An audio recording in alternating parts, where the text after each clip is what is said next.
Mr. Bayliss, Lomax nearest to us, looking in with you today. And as they jump off, Lomax towards the left of the picture.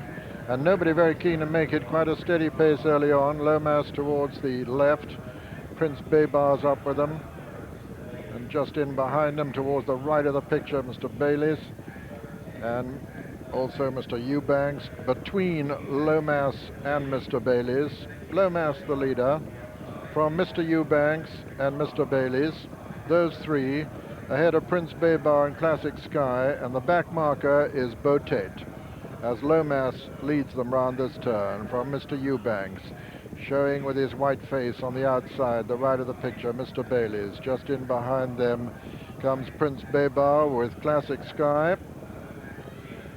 Lomax being chased along there by Alan Munro, Mr. Eubanks, Dean McEwen sitting cozily at the moment on Mr. Bayliss, and Mr. Bayliss coming to challenge now as they pass the 2 furlong pole. Mr. Bayliss showing there with his white face in the lead from Lomax over on the far side. They're being chased by Prince Babar, but coming down to the furlong pole, and Mr. Bayliss going clear, striding away, as it looked as though he would have done at Newbury if he hadn't got in a pocket. Mr. Bayliss striding away from Prince Babar. Classic Sky, who beat him at Newbury, is way back in fourth, and Mr. Bayliss wins the opener from Prince Babar in second and Lomax third, and Classic Sky 4. 5 is Mr. Eubanks, and sixth and last is Botate. And so the result: first, number 5, Mr. Bayliss, owned by G.R. Bailey Limited. Bailey's Horse Feeds, trained by Mark Johnson and ridden by Dean McEwen. Second was number 7, Prince Babar, owned by Mr. Giles Pritchard Gordon, trained by Gavin Pritchard Gordon and ridden by Frankie Dettori. And third was number 4, Lomax, the long-time leader, owned by Prince Fahd Salman, trained by Richard Hannon and ridden by Alan Munro. Fourth was the horse Classic Sky that beat the luckless Mr. Bayliss at Newbury. And today Mr. Bayliss was able to show his true ability. He was drawn on the outside. Dean McEwen didn't take any chances. No pace early on. After a couple of furlongs, Alan Munro decided to go on Lomas, but he was already in trouble at the 2.5 furlong marker, and Dean McEwen allowed his mount to cruise into the lead. What a smashing, long-striding horse this is.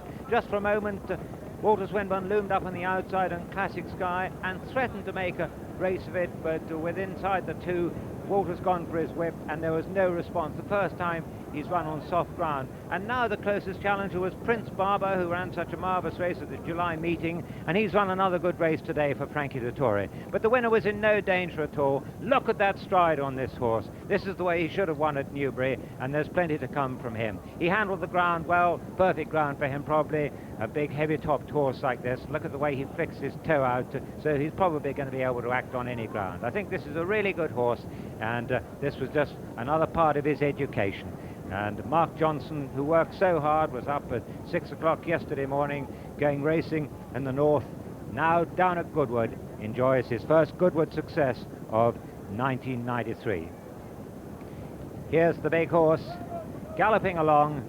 Dean McEwen, who found himself in such an unhappy position at Newbury, can happen to the best jockeys, just really had to ride hands and heels today, just kept his horse balanced, and in fact the horse handled the track pretty well considering his size, but of course easier to do so when there is this bit of cut in the ground. He came into the turn 3 wide and handled it well. But look at the way he flicks his toe out there. He's a real galloper, this horse, and he could stay too. He certainly stay 1.25 miles next year, and perhaps up to 1 mile this season. Horses who won this race, the Lanson Champagne, have gone on to great things in recent years, and there's no reason why this horse shouldn't be one of the good ones. But Prince Babar in second place has run a marvellous race. And being led into the winner's circle, the first northern trained winner of the Lanson Champagne Stakes in its 18 years history. This the 19th running this afternoon of the race, which has featured 2 subsequent Derby winners in its 18 years of existence. And Mr. Bailey's by Robolino out of Thimble Rigger by Sharpen Up. Winner of 2 of his 3 races, this 13-to-8 favorite, and very unlucky not to have an unbeaten record.